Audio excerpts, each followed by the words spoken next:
Hello friends, welcome back to your channel. आज की video हम डिस्कस करने वाले हैं कक्षा 10 जो हमारी विषय विज्ञान हमारी कार्यपत्रक संख्या 19 रहेगी। दिनांक हमारी रहेगी 18 अगस्त 2021। ठीक है, तो आपको पता होगा कि ये जो हमारा चैप्टर 2 है, ठीक है, चैप्टर जो हमारा सेकंड है साइंस का, ठीक है, अम्ल क्षारक एवं लवण, वो हमारा कंटिन्यू रहेगा। जैसे कि हमने पिछली वर्कशीट में यानी पिछली कार्यपत्रक हमने हमने अम्ल व क्षारक की प्रॉपर्टी यानी उनके गुणों को पढ़ा था। ठीक है, अब हम देखेंगे इस वर्कशीट में अम्ल एवं क्षारक के रासायनिक गुण। ठीक है, हम पहले हमने उनके भौतिक गुणों को देखा था, अब इनके रासायनिक गुणों को देखते हैं। ठीक है, चलिए तो वीडियो स्टार्ट करते हैं। तो अम्ल एवं क्षारक के रासायनिक गुण अम्ल की जो है ये धातु के साथ कैसे क्रियाएं करते हैं। ठीक है, जैसे कि जिंक, आयरन आदि क्रियाशील धातुएं जो हैं, ठीक है, ये कैसी धातुएं, अधिक क्रियाशील धातुएं हैं। ठीक है, तो ये क्या करती हैं, HCl और H2SO4 के साथ अपक्रिया करके तनु अम्ल। ठीक है, तनु अम्ल क्या होता है, मान लीजिए मैं आपको एक एग्जांपल से समझा देता हूँ। मान लीजिए आपने नींबू पानी का घोल बनाया है। ठीक है, तो अगर आप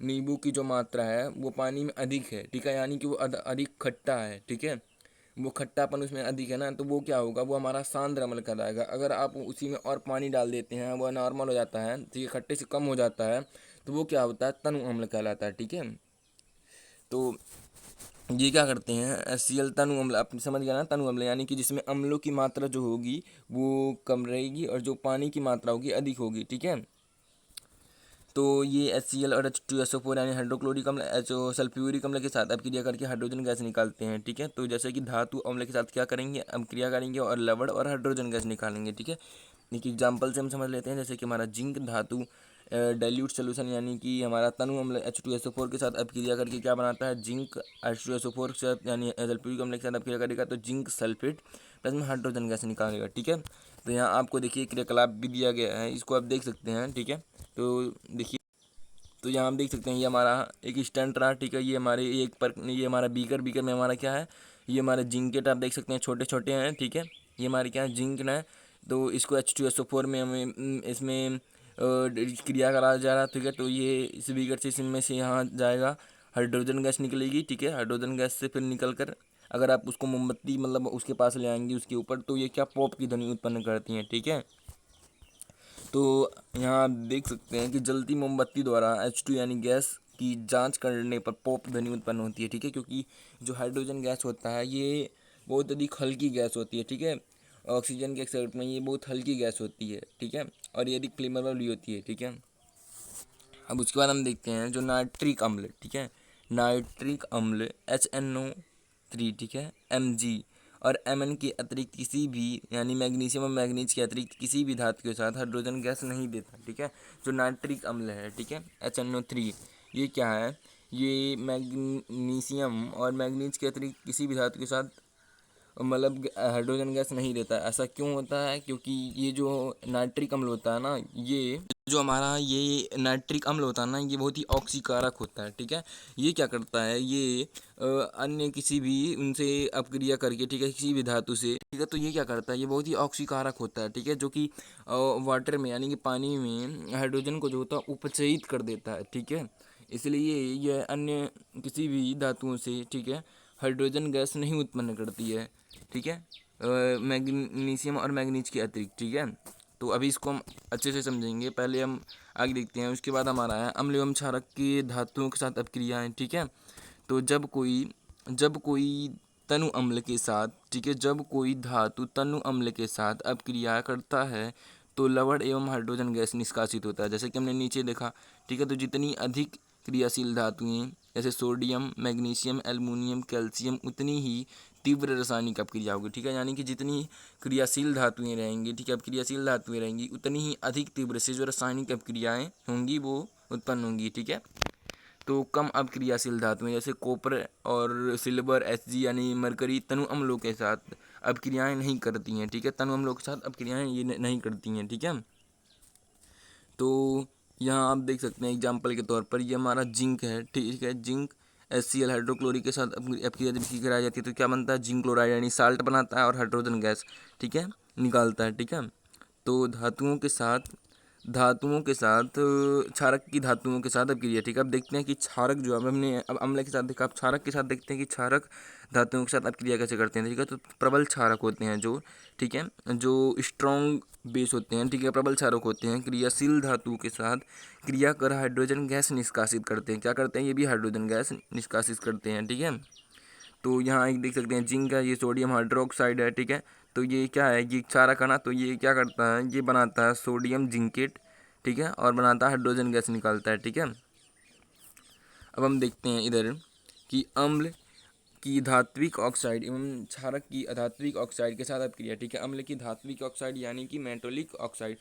धात्विक ऑक्साइड क्या होता है, जो धातुएं ऑक्साइड के साथ अपक्रिया करती हैं। ठीक है, जैसे कि हम ले लेते हैं कॉपर, कॉपर लेंगे तो ऑक्सीजन के साथ अपक्रिया कराएंगे। ठीक है, कॉपर ऑक्साइड बनता ना, ये बनता कॉपर ऑक्साइड, तो ये हमारा क्या होगा, धातु ऑक्साइड होता है। ठीक है, जो ऑक्सीजन के साथ क्रिया करते हैं। क्षारक वही क्षारक जो होते हैं, ये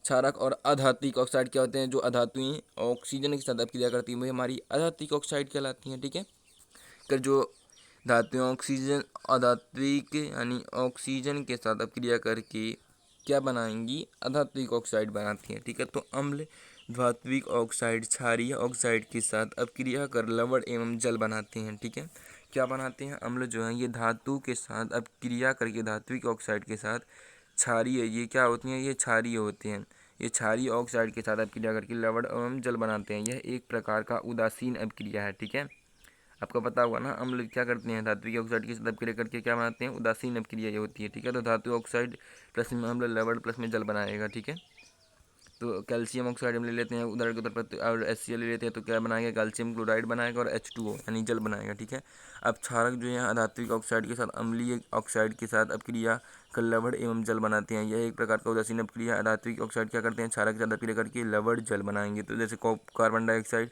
कैल्शियम हाइड्रोक्साइड से अपक्रिया करके कैल्शियम कार्बोनेट H2O बनाएगा। ठीक है, अब हमें कुछ आसान से क्वेश्चन दिए गए हैं, इनको हम कर लेते हैं। ठीक है, तो चलिए इनको हम कर लेते हैं। जो हमारा पहला क्वेश्चन है, पहला क्वेश्चन में हमें दिया गया है कि आयरन Fe, मैग्नीशियम Mg और कैल्शियम Ca की हाइड्रोक्लोरिक अम्ल एवं सल्फ्यूरिक अम्ल के साथ अपक्रिया को लिखिए। ठीक है, तो चलिए हम इनको लिखते हैं। तो जो पहले हमारा है फेरस यानी आयरन है, आयरन को जब HCl हाइड्रोक्लोरिक अम्ल से अपक्रिया कराएंगे क्या बनाएगा, फेरस क्लोराइड यानी साल्ट बनाएगा और हाइड्रोजन गैस निकालेगा। ठीक है, ऐसे ही जब हम फेरस, ठीक है, फेरस को यानी आयरन को जब H2SO4 यानी सल्फ्यूरिक अम्ल से अपक्रिया कराएंगे तो क्या बनाएगा, सल्फ्यूरिक आयरन सल्फेट प्लस में हाइड्रोजन गैस निकालेगा। ऐसे मैग्नीशियम को जब हाइड्रोक्लोरिक अम्ल से अपक्रिया कराएंगे तो मैग्नीशियम क्लोराइड हाइड्रोजन गैस निकालेगा। मैग्नीशियम को सल्फ्यूरिक अम्ल से अपक्रिया कराएंगे, मैग्नीशियम सल्फेट और हाइड्रोजन गैस निकालेगा। ठीक है, तो चलिए उसको तो हमारा कॉपर, ठीक है, कॉपर को देखते हैं। कॉपर जब हाइड्रोक्लोरिक अम्ल के साथ अपक्रिया करता है तो क्या बनाता है, कैल्शियम क्लोराइड और हाइड्रोजन गैस निकालता है। ऐसे ही कैल्शियम H2SO4 यानी सल्फ्यूरिक अम्ल के साथ अपक्रिया करेगा तो क्या बनाएगा, कैल्शियम सल्फेट और हाइड्रोजन गैस। ठीक है,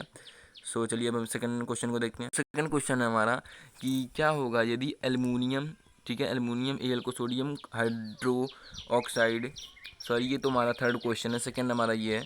सेकंड में है कि कॉपर की नाइट्रिक अम्ल के साथ HNO3 जो कि HNO3 है, ठीक है, HNO3 के साथ अपक्रिया करने पर क्या हाइड्रोजन गैस उत्पन्न होगा, अपने उत्तर को पुष्टि कीजिए। ठीक है, तो जैसे कि हमने ऊपर देखा है जो हमारे नाइट्रिक अम्ल हैं, ठीक है, HNO3 जो हमारे हैं, ये केवल मैग्नीशियम और मैंगनीज के साथ अपक्रिया करती हैं। ठीक है, अन्य धातुओं के साथ ये अपक्रियाएँ करके हाइड्रोजन गैस नहीं उत्पन्न करती हैं। ठीक है, तो नहीं, हाइड्रोजन गैस उत्पन्न नहीं होगी क्योंकि नाइट्रिक जो अम्ल है ये प्रबल ऑक्सीकारक होता है। ठीक है, जो कि हाइड्रोजन गैस को पानी में उपचयित कर देगा। ठीक है, जैसे कि हम एग्जांपल के तौर पर कॉपर ले लेते हैं, हमारा एक धातु है HNO3, ये हमारा जो बोला है, तो इसको जब नाइट्रिक अम्ल के साथ क्रिया कराएंगे तो क्या बनेगा, ठीक है, तो ये बनाएगा कॉपर, ठीक है, कॉपर नाइट्रेट, ठीक है, कॉपर नाइट्रेट, और हमारा नाइट्रोजन डाइऑक्साइड बनाएगा H2O और जल देगा। ठीक है, ये हमारा हाइड्रोजन गैस नहीं उत्पन्न करेगा। ठीक है, उसको हम थर्ड देखते हैं। थर्ड में है कि क्या होगा यदि एल्युमिनियम सोडियम हाइड्रोक्साइड के साथ अपक्रिया हो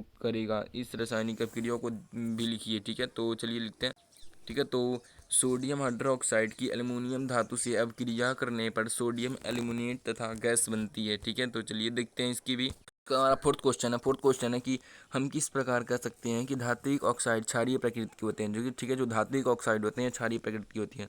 तो जो धात्विक ऑक्साइड क्षारीय प्रकृति के होते हैं क्योंकि ये तनु अम्लों के साथ क्रिया करके लवण और जल बनाते हैं। ठीक है, ये ऐसे हम पहचान सकते हैं क्योंकि जो धात्विक ऑक्साइड होते हैं ना, ये क्या करते हैं, ये तनु अम्ल के साथ केवल अपक्रिया करके लवण और जल बनाते हैं, ठीक है, जो धात्विक ऑक्साइड होती हैं। पांचवा हमारा क्वेश्चन है, क्या आपने कभी गौर किया है कि आपकी माँ अचार चटनी धातु की बर्तन में क्यों नहीं रखती हैं, ठीक है। तो ऐसा इसलिए होता है, चलिए देखते हैं। तो अचार में जो होता है एसिड की उपस्थिति के कारण हम अचार को धातु के जार में नहीं रख सकते, क्योंकि जैसा कि हम जानते हैं कि जो धातु हैं ये एसिड के साथ प्रतिक्रिया करती हैं। क्या करती हैं, जो धातुएं हैं ये अम्ल के साथ, ठीक है, क्या करती हैं, प्रतिक्रिया करती हैं, ठीक है, जो मानव शरीर के लिए हानिकारक है और स्वास्थ्य समस्याओं का कारण बन सकती है, ठीक है। तो आज की वीडियो हमारी यहीं समाप्त होती है। So thank you watching this video.